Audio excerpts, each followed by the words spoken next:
Selamat datang ke kelas matematik tahun 1. Topik wang, subtopik selesaikan wang dalam tambah dan tolak. Hai murid-murid, dalam pelajaran kali ini kita akan melihat sebuah katalog pasaraya yang ada di tempat kita. Berdasarkan katalog ini, kita akan menggunakan operasi tambah dan tolak antara dua jenis barang.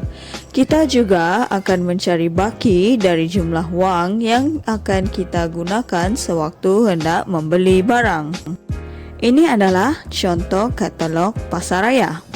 Terdapat 12 jenis barang dapur yang ada di dalam katalog ini. Nilai barangan dalam katalog ini telah diubah sesuai dengan tahap pembelajaran tahun 1, yaitu dari ringgit Malaysia Sifar sehingga ringgit Malaysia 10. Mari lihat contoh yang pertama bagi konsep tambah. Cari jumlah bagi 2 bungkus keropok Mami Monster. Ayat matematiknya 30 sen tambah 30 sen sama dengan berapa? Mari gunakan kaedah bentuk lazim bagi jalan penyelesaiannya. Oleh itu, 30 sen tambah 30 sen sama dengan 60 sen. Contoh yang kedua, cari jumlah 2 barang yang bernilai ringgit Malaysia 1, yaitu 1 ringgit. Dalam katalog ini hanya terdapat 2 barang yang mempunyai nilai lebih kecil dari 1 ringgit, yaitu lemon dan juga keropok Mami Monster. Mari kita lihat hasil jumlahnya.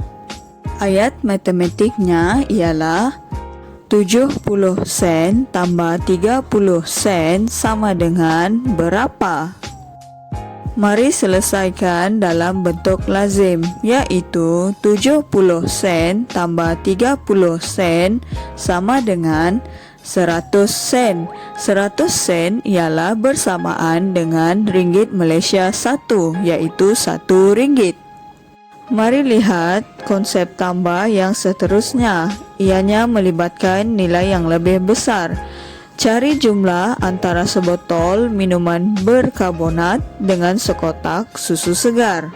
Ayat matematiknya ialah 3 ringgit tambah 6 ringgit sama dengan berapa? Mari selesaikan dalam bentuk lazim. 3 ringgit tambah 6 ringgit sama dengan 9 ringgit. Sekarang mari kita lihat pula contoh bagi konsep tolak. Cari beza antara sebotol sos tomato dengan sebiji kubis. Ayat matematiknya ialah 5 ringgit tolak 2 ringgit sama dengan berapa? Jalan penyelesaian bagi konsep tolak juga adalah dalam bentuk lazim, yaitu 5 ringgit tolak 2 ringgit sama dengan 3 ringgit. Contoh seterusnya bagi konsep tolak ialah cari beza antara sebungkus susu tepung dengan sekotak coklat. Ayat matematiknya ialah 6 ringgit tolak 4 ringgit sama dengan berapa? Kita selesaikan juga dalam bentuk lazim, yaitu 6 ringgit tolak 4 ringgit sama dengan 2 ringgit. Contoh seterusnya bagi konsep tolak. Abang beli sebungkus Maggi. Abang bayar dengan 5 ringgit. Berapa baki wang yang tinggal?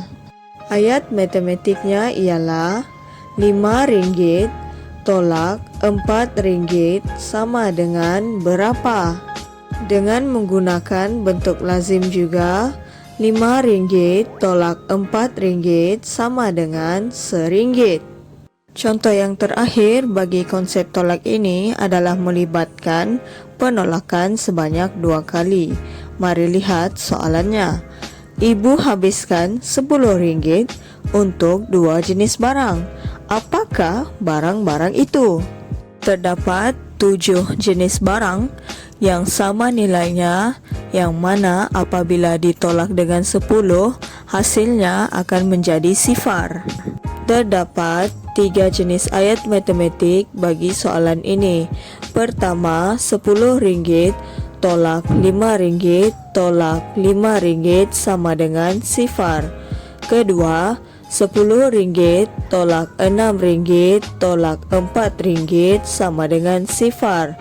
Dan yang ketiga, Rp10 tolak Rp4 tolak Rp6 sama dengan sifar.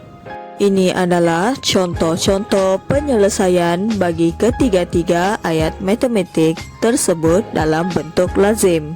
Oleh itu, dua barang tersebut bagi setiap ayat matematik ialah kotak susu dengan biskut, kotak susu dengan Maggi, kotak susu dengan coklat, atau susu tepung dengan coklat, susu tepung dengan biskut, atau susu tepung dengan Maggi. Dan akhir sekali, sebungkus Milo dengan sebotol sos tomato. Sebagai kesimpulannya, jadilah pembeli yang bijak, tentukan keperluan dan juga kehendak. Belilah barangan yang berkhasiat. Dan akhir sekali, amalkan sikap suka berjimat cermat dalam kehidupan. Terdapat beberapa latihan yang boleh kamu selesaikan berdasarkan video ini dalam buku aktiviti jilid 2 dari muka surat 22 sehingga 28, yaitu aktiviti selesaikan, latih diri, dan cabar minda. Sekian, terima kasih.